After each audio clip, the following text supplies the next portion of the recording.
ঘরকুনো ব্যাঙ আজ একটু বেরোবে। কেন ঘরকুনো ব্যাঙ বললাম? ঘরের মধ্যেই সবসময় আমি থাকি। এই আমার ছোট্ট রাজপ্রাসাদে সর্বক্ষণ আমি নিজেই রানী, নিজেই সব কিছু।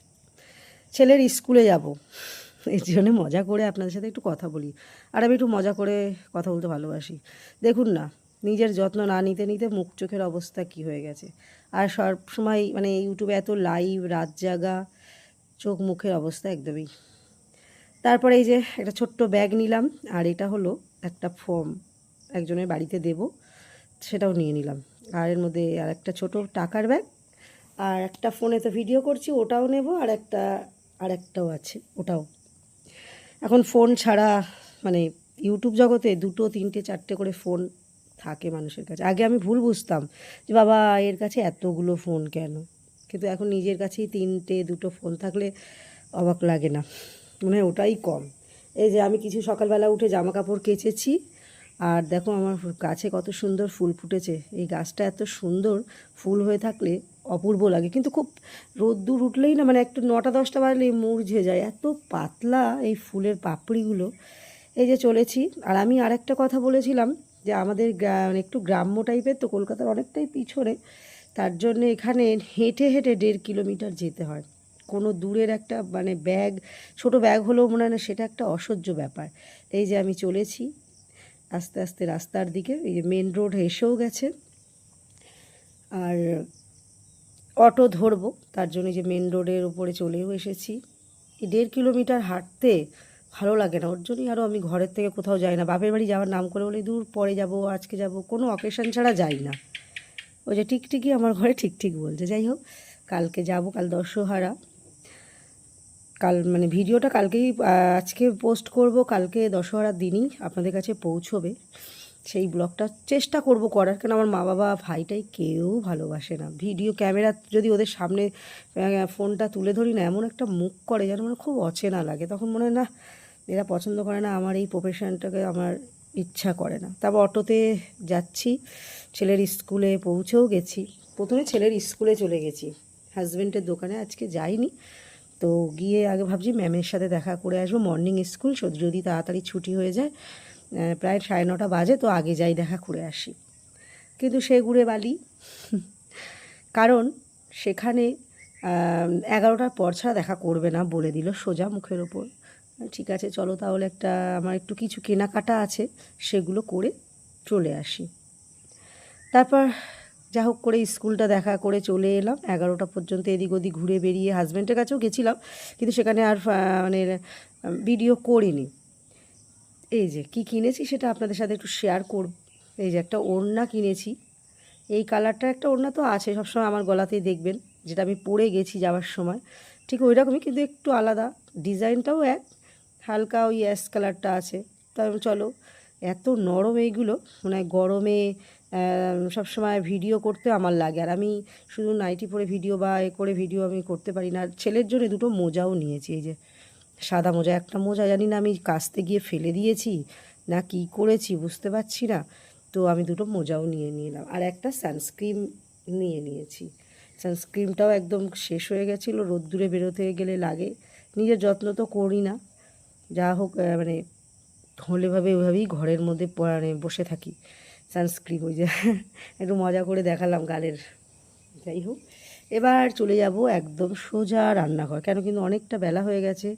বেরিয়েছি 9টা নাগাদ, কিন্তু ওখানে রাস্তার মধ্যে এটা ওটা করতে করতে প্রায় 12টার সময় বাড়িতে ঢুকেছি।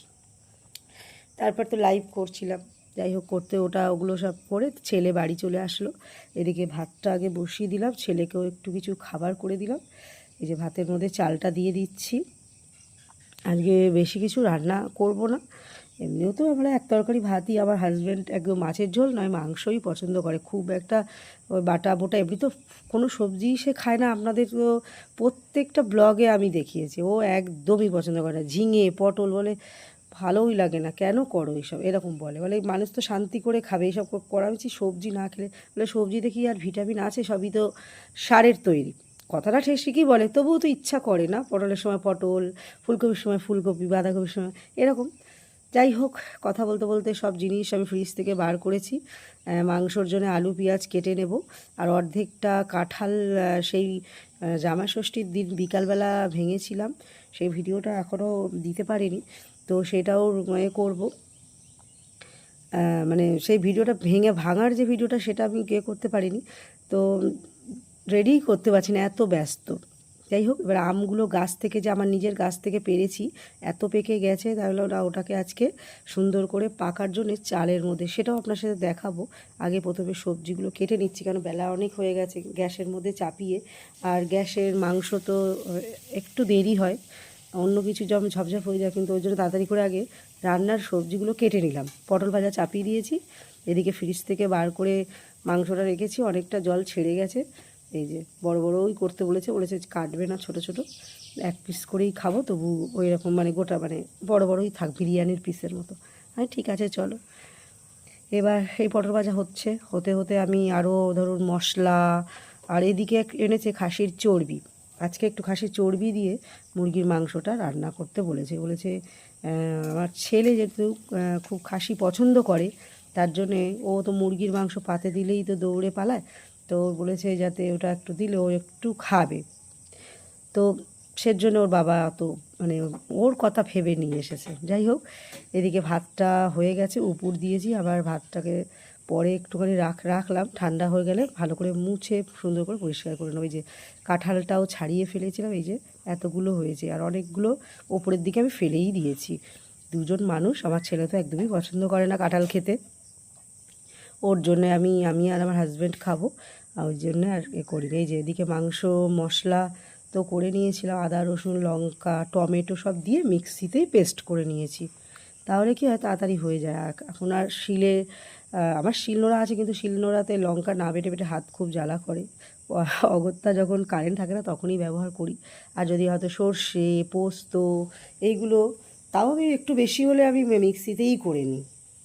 কথা বলতে বলতে এদিকে তরকারি মাংসের জল ছেড়ে দিয়েছে, মাংসটা আস্তে আস্তে কমিয়ে দিয়ে চলে গেলাম। ঘরের অনেক কাজ আছে, যেগুলো মানে যাওয়ার সময় এত হুটপাট করে করেছি, মানে কি বলবো, সব রেখেই চলে গেছি। 9টা মানে বুঝতে পারছেন তো, আমার গোপালকে তুলেই আমি চলে গেছি একটু চা মুখে দিয়ে, এসেই তারপর আবার এই রান্নাবান্না করতে বসে। অনেক মানে ঘরে যেরকম বিছানার উপরে অনেকগুলো জামা কাপড় ছিল, সেগুলো ভাঁজ করে পরিষ্কার করে অফ ক্যামেরাতেই ওগুলো করে নিলাম।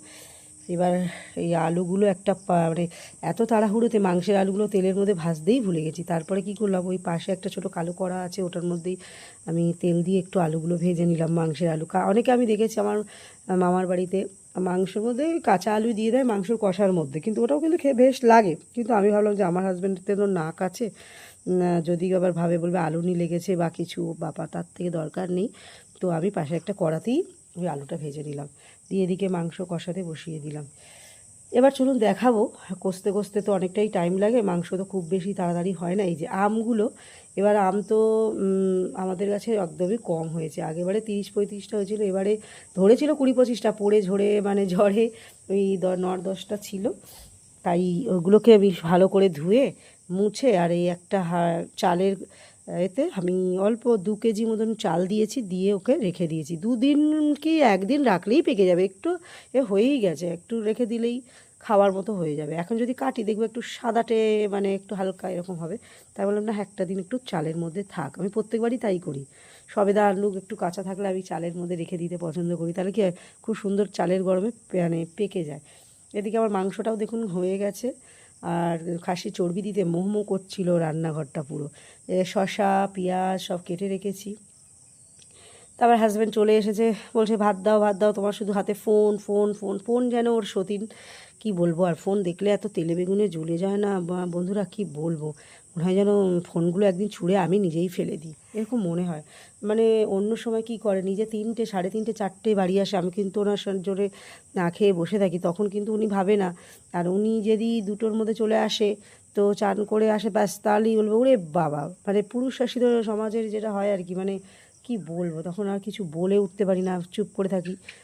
তারপর যাই হোক করে মনের মধ্যে রাগ চেপে রেখে ভাতটা তো বাড়লাম না, খাওয়ার সময় কিছু বললে আবার দরকার নেই।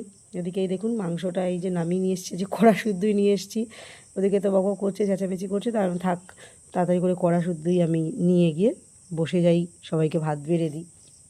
এদিকে আমার বিট্টুটা এত আমার দুষ্টুমি করছে কি বলবো, মানে ওই দেখুন, আমি ভাত বাড়ছি ওর পাশে বসে থাকি, তো ও আমার পিঠের মধ্যে গিয়ে কুটুর কুটুর করে মুখ দিয়ে কিছু একটা করছে, কিন্তু আমার মানে আমাকে কামড়ায় না, কিন্তু আমার রুদ্রকে আর ওর বাবাকে খুব দৌড়ে দৌড়ে কামড়ায়, ভীষণ মানে ওদেরকে তাড়া করে।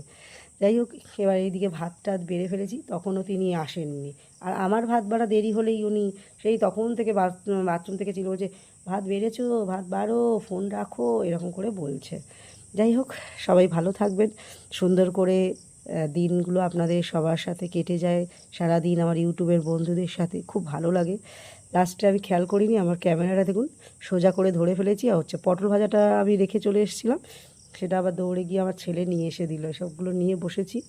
তো সব ব্লগটা যদি ভালো লাগে, এই যে তিনি এই এখন এলো, কখন থেকে বলছে আমাকে রান্না করতে, এই মানে ভাত বাড়তে, ঠান্ডা জল নিয়ে এসে বসলো।